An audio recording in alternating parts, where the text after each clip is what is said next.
Bienvenue sur la chaîne Les Acajou, moi c'est Delphine et sur cette chaîne, on s'inspire de ceux qui ont réussi à travers le design et le marketing. Et aujourd'hui on va parler d'Apple et de comment Apple nous a séduits depuis toutes ces années et comment il nous a rendus accros en quelque sorte à son design. En attendant, pensez bien à vous abonner à cette chaîne si c'est pas encore fait pour ne manquer aucune nouvelle vidéo. Alors pourquoi aimes-tu autant Apple? On va le savoir tout de suite. Donc pour commencer cette vidéo, j'ai envie de la commencer par un mood board, tout simplement parce que lorsqu'on parle de direction artistique, lorsqu'on parle de design, on commence toujours par un mood board. Ça permet de rassembler un petit peu nos idées, de rassembler des humeurs, des moods, d'où le terme mood board. Ça permet de savoir un petit peu là où on met les pieds en quelque sorte, de visualiser la direction qu'on va prendre. Qu'est-ce qui nous vient à l'esprit quand on pense à Apple? Je penserais à la pomme, je penserais à l'iPhone, bien sûr. L'iPhone, c'est un produit extrêmement emblématique de notre époque. Des produits simples d'utilisation, des produits chers, un univers. Quand je pense à cette marque-là, je pense vraiment à un univers, c'est-à-dire que lorsque vous avez un iPhone, vous avez un Mac. Lorsque vous avez un Mac, vous allez plutôt vous diriger vers un iPad. Si vous voulez acheter une tablette, vous allez plutôt vous orienter vers Apple Music, vers Apple TV, vers Apple Home. En fait, lorsqu'on a un produit Apple, on est tellement habitué à l'univers que du coup, on est obligé de continuer, de perpétuer un petit peu notre relation avec cette marque. Et ça, c'est un truc vraiment qu'Apple a su nous imposer au fil des années. Alors pour ma part, le premier produit Apple que j'ai eu, c'est un MacBook Pro. Donc le MacBook Pro que j'utilise justement pour enregistrer le son et pour monter mes vidéos. Et avant d'avoir ce MacBook Pro, justement, j'avais toujours eu un PC, comme la plupart des gens en fait, en 2011. Et c'est vrai que j'ai été vachement déstabilisée par l'aspect déjà visuel de l'ordinateur du MacBook Pro. Je le trouvais hyper rudimentaire, avec des matières brutes et simplistes, parce que sur mes PC, il y avait toujours eu différents designs, c'est-à-dire qu'il y avait beaucoup de textures, de couleurs différentes, ils avaient des formes différentes, et même lorsque vous l'allumez, vous avez cette fenêtre grise qui vous demande juste votre nom, de répondre à quelques questions. C'est hyper rudimentaire, c'est vraiment le mot qui me revient, brut, rudimentaire, alors que PC, vous êtes habitué un petit peu à des effets avec de la musique, avec des effets de lumière, des dégradés, des choses comme ça. Et non, Apple, on va droit au but. Mais en même temps, vous sentez que c'est un produit hyper précieux, parce que déjà, vous l'avez payé super cher, sa réputation le précède. Je me suis vraiment rendu compte de l'élitisme que les produits Apple avaient un petit peu amené dans le monde de l'informatique. Le fait d'avoir un produit Apple, vous sentiez déjà appartenir à quelque chose, appartenir à un univers. Je commençais de plus en plus à l'aimer, ce produit-là, parce que je me disais, c'est beaucoup plus simple qu'un PC. J'ai commencé à m'intéresser au créateur de cette marque, donc que tout le monde connaît, Steve Jobs, et de comment lui, à travers sa personnalité, à travers son personal branding, il a pu justement mener cette marque, l'entreprise la plus successful du monde, et les entreprises qu'on admire le plus. Alors d'où vient Apple? Ça se passe dans les années 70, en Californie, donc vous avez les grandes étendues, le soleil, c'est la vague hippie parce que c'est en 1976, donc on est vraiment en plein dedans. L'ordinateur n'est qu'une idée un petit peu lointaine pour le grand public, il y a même des personnes qui ne savent même pas ce que c'est un ordinateur, utilisé par l'armée ou alors par le monde de l'entreprise, mais c'est pas quelque chose du tout de commun en fait, un ordinateur. Et donc Steve Jobs est étudiant à ce moment-là à l'université de Stanford, donc c'est une grande université américaine, et c'est plutôt un mec qui s'ennuie, c'est un mec qui va pas spécialement en cours, qui ne voit pas vraiment l'intérêt. Il se dit que dans la vie, faire des études, c'est pas forcément ce qu'il y a de plus important. Je pense que vous lui aurez même pas donné 1 euro dans la rue parce qu'il ressemblait vraiment à quelqu'un d'assez négligé. Et souvent dans la vague hippie, c'était la mode justement d'avoir l'air hyper rudimentaire, pour reprendre un petit peu ce mot-là. C'est quelqu'un qui est d'apparence hyper simple, voire simpliste.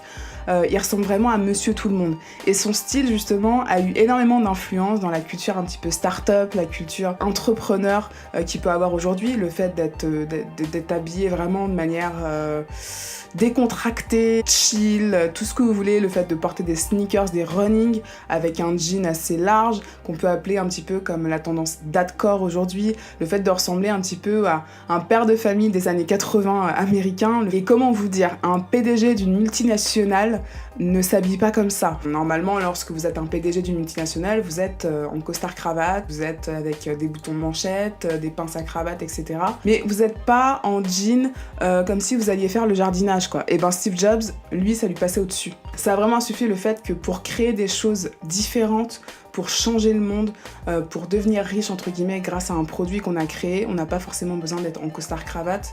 Le fait de porter des baskets, le fait de porter des chemises retroussées, le fait de porter des jeans, ça ne va pas vous empêcher justement d'être pris au sérieux. Comment reconnaît-on justement à travers le branding Apple ? Il y a déjà sa simplicité audacieuse, le fait qu'il ait choisi Apple comme nom de marque. C'est quelque chose d'hyper novateur, avant-gardiste, mais aussi très simple, parce que Apple, c'est un fruit, quoi. Apple, enfin voilà, c'est pas évident tout de suite. Dans les années 70, lorsque vous cherchez un nom d'électronique dans l'informatique, vous allez faire des noms composés. Non, lui, il s'est dit, on va choisir Apple. Tout simplement parce que Apple, ça représente une pomme. La pomme, qu'est-ce que ça représente dans l'esprit, notamment des chrétiens? C'est le fruit défendu en fait. C'est le fruit qui a été croqué par Adam et Ève et qui a fait que le monde a commencé et qu'ils ont été chassés du paradis. Et bien lui, c'est quelque chose qui l'a beaucoup inspiré, d'où le fait que la pomme d'Apple soit croquée en fait. Ça rappelle justement ce côté de fruit défendu. Déjà dans sa tête, il se disait qu'il allait changer le monde et qu'il allait faire quelque chose qui allait se démarquer. Donc vous voyez déjà que Steve Jobs avait déjà ça en tête, rien qu'avec le nom de sa marque. Donc pour l'évolution des logos d'Apple, le tout premier logo qui a été fait, c'est quelque chose d'hyper daté, même pour l'époque je trouve, ça ne correspondait pas justement à cette idée d'innovation d'Apple justement. En 1977, donc un an après, là, c'est là que le logo d'Apple est arrivé, donc le fait que ça soit la pomme comme je vous l'ai dit, donc ça ressemble à un pictogramme avec un arc-en-ciel. Donc pourquoi un arc-en-ciel, des bandes comme ça colorées? Tout simplement parce que dans les années 70, c'est la vague hippie, et même dans le design, que ce soit à la télé, dans notre façon de s'habiller, dans la déco chez vous, tout était coloré. Donc le rouge, l'orange, le jaune, le bleu, le vert, le violet, toutes ces couleurs-là étaient affriolantes, tout était multicolore en fait à l'époque. Donc dans les années 2000, ils ont changé le logo en lui donnant un aspect un peu plus liquide, comme on pourrait dire en anglais, l'aspect plus électronique, ordinateur, futuriste en quelque sorte. Quand vous prenez plusieurs exemples de design de cette époque-là, que ce soit les albums des artistes, les pubs, d'autres logos aussi, futuriste qui revient vachement, et Apple, on peut dire voilà, qu'il est toujours actuel et qui correspond vraiment à son époque. Et ensuite aujourd'hui, Apple est vraiment revenu justement à un logo comme en 1998, donc quelque chose de très monogramme mais en gris, une époque hyper minimaliste, et que tous les logos sont ou noirs, blancs ou gris en général. Et pourquoi toujours la simplicité? Parce que lorsque c'est simple,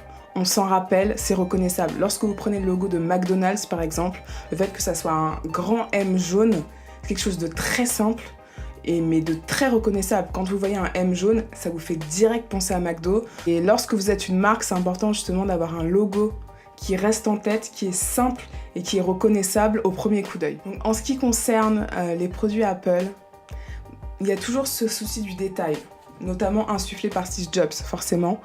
Il a toujours voulu être novateur, il faisait très attention à l'esthétisme de ses produits, et c'est même lui qui a amené justement cette idée de design et de beauté dans l'informatique en tant que telle. Et quand Apple sort l'iMac en 1998, c'est une sorte de révolution dans l'informatique, tout simplement parce que les ordinateurs de l'époque étaient gris, jaune, beige, marron, enfin voilà, des couleurs hyper tristes. Et l'esthétisme de cet iMac justement insuffle beaucoup de formes rondes, des couleurs chaudes, des couleurs vives, mais aussi cette idée de plastique moderne et accessible à tous. Et lorsque vous voyez justement le design de cet iMac là, vous avez vraiment en tête l'idée de la création, l'idée de se dépasser, l'idée d'être jeune, de proposer des idées nouvelles.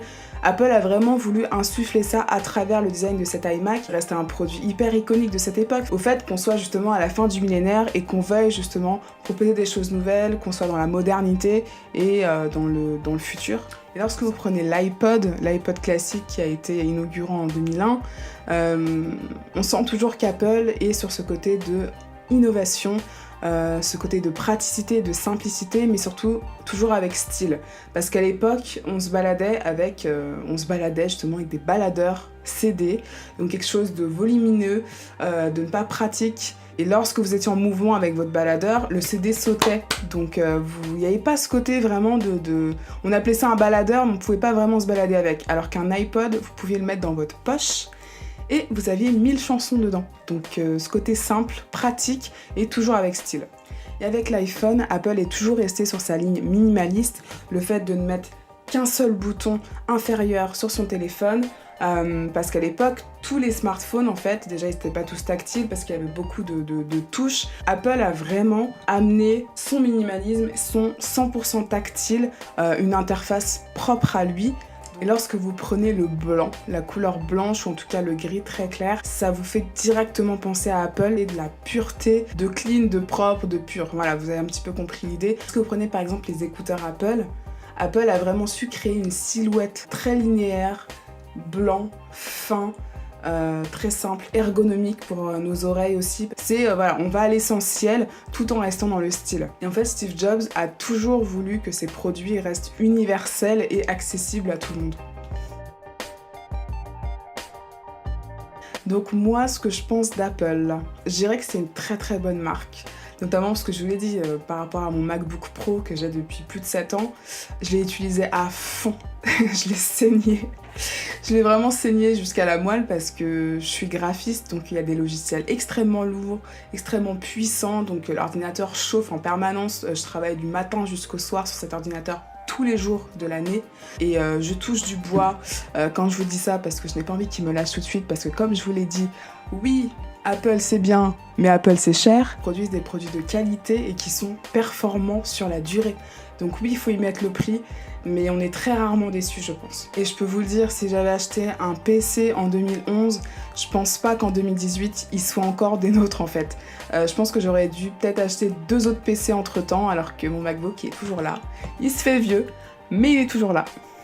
Voilà, merci d'avoir regardé cette vidéo, j'espère qu'elle vous aura plu. N'hésitez pas à laisser vos commentaires, ça m'intéresse de savoir si vous aussi vous avez ressenti la même chose que moi lorsque vous avez eu votre premier produit Apple. Racontez-moi un petit peu vos expériences et de me dire aussi si vous êtes team Apple ou team Android ou team je sais pas quoi.